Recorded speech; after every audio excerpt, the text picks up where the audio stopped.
Yeah, it's just recording. Okay. All right. So right now we're in all electric mode? We're in all electric mode. Okay. And you're going to want to get left for the freeway up here. Blind spot. Okay. Left up here? No, it'll be after the underpass. Okay. So all the dials in here are digital? Yes. That's pretty awesome. Where's it? And where's the battery? Where's it tell you the battery or what's going on? The battery life is right, the top thing above range. 16, okay. So you got 16 miles of range left in the battery because other people have driven this morning. Okay, and 238 miles of gas. Correct. Okay, that's pretty good.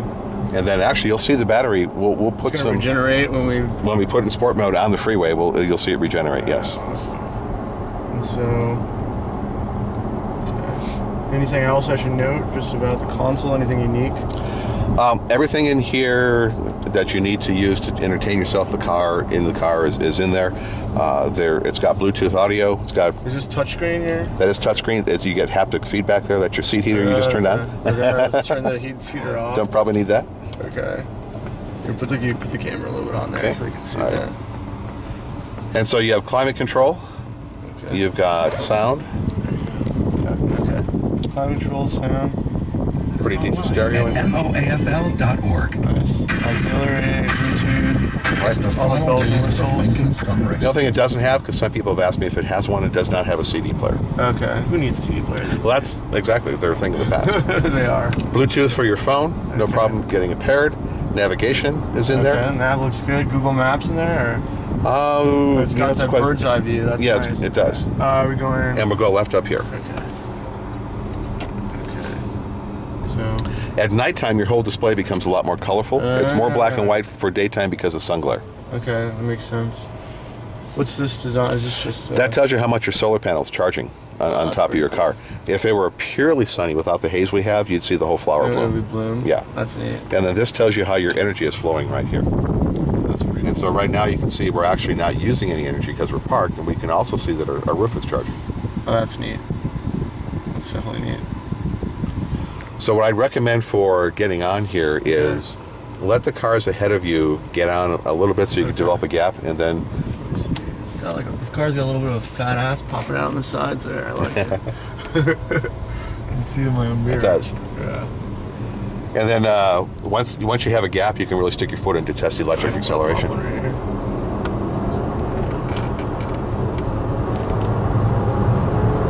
Good pickup. It's quiet. There you go. Isn't it wild? It's a weird feeling. We're hitting here almost 70, 80. What's the 0 to 60 on this guy? 0 to 60 in electric is 7.9, but it's very linear. And when you put in sport mode, go ahead and click the sport button. Okay. Pull it towards you. Towards you. Okay. All right. Now we're in sport. Okay. The engine just popped on. Now we're charging the battery. Okay. And so actually, I'd like you to keep it in sport, so we'll charge you while we're on the freeway. Sorry. How do I? This is sport for the shifting. How does that apply? So what sport does is it just gives you the opportunity to charge the battery while you're driving. And secondarily, whenever you stick your foot into it, the turbo will spool up, and you'll get incremental electricity going back to the back motors. I feel that. Yeah. So you're not powering the back motors directly with any mechanical connection. It's just extra electricity going back there. This is real smooth at 100 here. All right, now, there's lots of cops out, so be careful. You own your own ticket. All right, it's worth it. I mean, they're gonna have to know what this thing is when they pull me over. This drives very well. Cool. Generate. So when I'm braking, it's generating battery. It does, yes. And we're going to get off at the next exit up here. Good.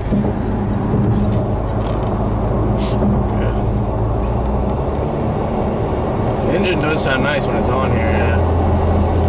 When you really get the turbo going, you get a little whoosh out the front exhaust because it's a front exhaust car. But when you're cruising, you don't really notice it too much. Yeah. It's nice to know it's there. It's not just electric. Mm-hmm. But actually, I'm technically correct you on that. If you're talking to your friends when you get this car, it is purely an electric vehicle. Electric, where the gas feeds the electric motor. The gas generates electricity. Yeah. Okay. Yep. That's all it does. Because even a Chevy Volt, in the end, has a mechanical connection to the rear wheel between the engine and the rear wheels. and this one has none. Okay, so this is purely electric. Purely electric with a gas range extender. Okay, so we got that correction in there. So we're going to go left, and then to get back on the freeway, it'll be a right once you get over the overpass. So, sorry about that. That's right. Just ran it. nah, it's There are okay. these stupid cameras here. You never know. Well, on top of that, we only have 2 of these. There's no other replacements. So. Okay, so wait, the whole in Miami here? Or Well, the no, whole period, in the nation. in the nation. So Yeah. I'm one of 2. Right. Well, I did see they delivered one to one of the investor guys. Well, actually, they've delivered 5, Okay. but we can't take those back. Okay. So- All right, so we'll be extra careful. And the only right now, one of the reasons why there's Is there shifting on the there is no shifting There's no whatsoever. shifting. There's no gears. I'm such in a different mindset. There's no gears, right? No gears. I'm looking to do Tiptronics or something over here. Now there's one other mode called hill mode. I saw that here. If you pull that towards you, it won't affect your acceleration. Okay, we got a green light here. You know? Yep. Okay. There you go. Mode. But you'll feel the car slow down as if you're using engine braking. Okay. Because So- it's made for when you're going down a hill. It pretty much is made for when you're going down a hill, and it also helps regenerate even more electricity into the battery. So it's a right-hand entrance up Right here. in here we did. Okay. So, all right, can I turn hill off here? We're back into sport. Yeah, welcome to do that. Okay. Not too many hills down here in Miami for this. No. I'm sure in San Francisco and the valley there. Actually, I live in Phoenix, and out west, when you're coming down from a 3, 4, 5, 6, 10,000 foot mountain, it'll come in handy. Real, I'm Yeah. sure. All right, so I'm gonna keep it low to the 40s, and then when we get on the highway, we'll gun it down.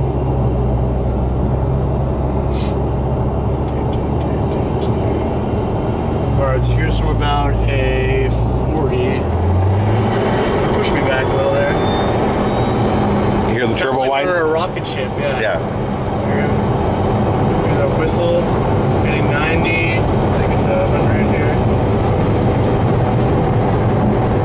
This thing is smooth on the road. All right, and if you don't mind, I'll ask you to back down a bit. That's all right.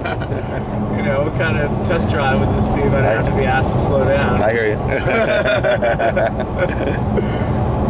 It's fun. It definitely was, real smooth. Steering wheel's nice. Attention to detail is pretty nice in here. It's a different kind of car. Like, I'll keep pointing the camera at the body so I can see over the hood, like all the scoops. It's nice. Henrik Fisker made this car with a real eye towards design. He wanted this car to be beautifully aesthetically, and most people think it's a really striking design. Looks very muscular when you look over the hood. Reminds some people of a Corvette, although he certainly didn't copy the Corvette. Yeah, definitely different shape, but it has like some curves to it. That's for sure. Right. Even the dashboard curves match what's going on over the hood. It's true. I mean, when you have your CEO of a company as a designer, you have a lot more design in your roots than a lot of these other car companies. Feel pretty stable? Very stable, very smooth drive. Okay. Yeah. Impressed. I like it. So we'll get off at the next exit up here, and then we'll go back into the stadium. So yeah, it looks like we added a mile onto the batteries. Right, so just in a short drive, one exit, we've added a little bit of charge into the battery. If your battery is fairly low, let's say 15%, you can charge it back up to 65% by driving for about 45 minutes. Okay. So part of the way the whole system works is you start out in your battery, you drive till you're down to about 15%, you run on the freeway. We're talking about a long trip here. Yeah. So you're using some gas to charge and run, but then you're back to battery for another 30 miles. There's a whole cycle that goes on. So you could theoretically never need to stop since you have the ability to get gas. Right, you never have to worry about where you're plugging in. That's the beauty of the car. Do we Right need a there. Sun Pass or something? No, we're good with Sun Pass, yeah. Okay. Yeah, sorry. So got all the paid tolls. Nope. So one of the beauties of this car, as opposed to a Tesla or a Nissan Leaf, which are great cars on their own right, is that you never have to worry about where you're going to plug in. If you want to go to Orlando, Good benefit.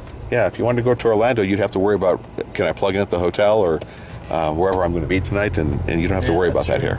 And what's the range on just the battery is what, around 200? No, actually, the range of the battery is 50. 50 only, okay. With the engine, though, you've got a 9.5 gallon gas tank, okay. so the total range is 300 miles before you have to fill up. Okay, that's pretty good. And we're waiting for EPA certification, but we're really hoping that it comes in right around 67 miles a gallon in total. That'll be pretty awesome. So imagine driving this car and being able to look at your buddies and say, yeah, I'm getting 67 miles a gallon. Yeah. I've got performance. I've got looks. You know, it's just not. I think it is a good package. I don't know that somebody who's out in the market to buy, a Porsche or something. There's definitely probably some handling, some differences in terms of like the engine, but for what this car says and what this car represents. Right. We're staying here. We're going to go one more light, and then we'll take a left turn over the bridge. Yeah, for what this car represents, I think it's great. I mean, I much prefer to be eco-conscious and at least try to make a difference. I think we just need to get off of gas. Right. This. What happens is we've got occasionally customers who can take a test drive who own a Ferrari or a Lamborghini. And they're saying, it's not supercar fast. Well, it wasn't really designed to be supercar fast. It's designed to be exactly what you just said. It's designed to have premium performance, premium materials, premium car, and be fast in anybody's category. But it's got all that, plus it's got all the sustainability to it. Yeah. I think that, at the end of the day, a lot of people don't even drive that fast. With a lot of those fast cars. They like it to just be able to know they can, or to have once in a while to show it off. But I think for everyday driving, out of a high-end car like this, it's pretty impressive. Cool. All right, this will be our left turn. Yep.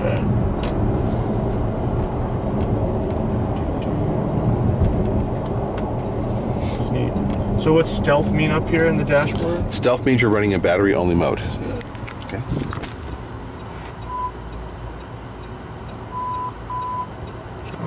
We're at the light here.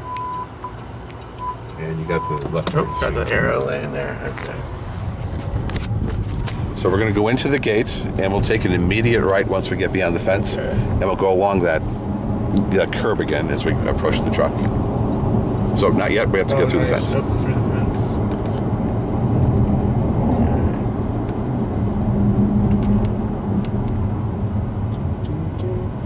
Okay. 2 miles is pretty good.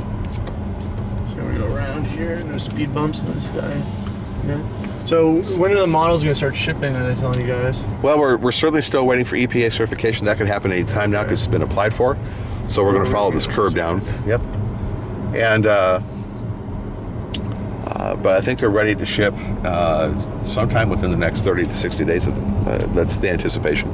Great. And I guess October's only a month away now. We're only in September. Didn't realize. Good. Yeah, I've been following these cars for a while.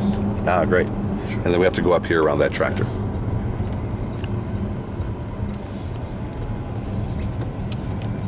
So it did not feel like I was driving a toy car. I felt like I was driving a real car. Yeah, I like that. I was worried a little bit that it's going to be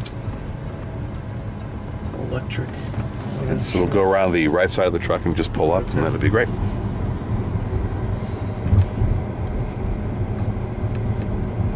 right. Someone here ready to trade their Lambo? We've had several Lamborghinis in here yesterday with the folks that came in yesterday. Right there, and then park down here. Parks there. Yep, we got neutral, reverse. Right. Reverse has the backup camera right here. Okay, let's see reverse. So down in here is the battery. This is running. And that's just a view. That's just an aesthetic, so you can see the battery, right? That's neat. Camera looks pretty good. So all these things, is this all done, or are they going to keep making some changes to this? From what I understand, the software isn't 100% complete, so there might be a few minor adds, but the major things are in. Okay, you got everything you need there. Energy. Yep. All right, give this car two thumbs up. It was very interesting, very great drive. Fisker Karma, first version here. I hope to see their next models, right? All right, turn her off. Okay. Perfect. There you go. You've now driven the next generation. Nah, that's what I've been telling everyone all day. I'm going to drive the